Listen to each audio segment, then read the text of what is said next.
You ask Tiger to solve.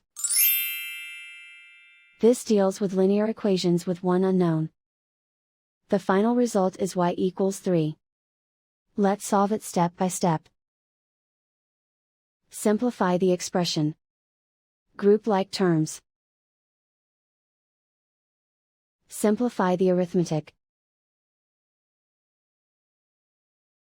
Group all constants on the right side of the equation. Subtract 12 from both sides. Simplify the arithmetic.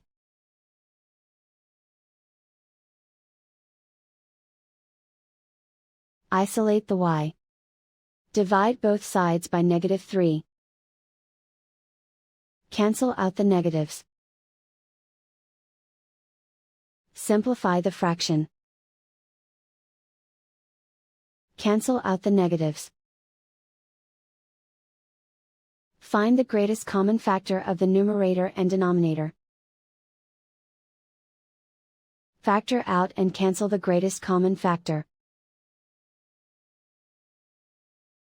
And so the final result is y=3.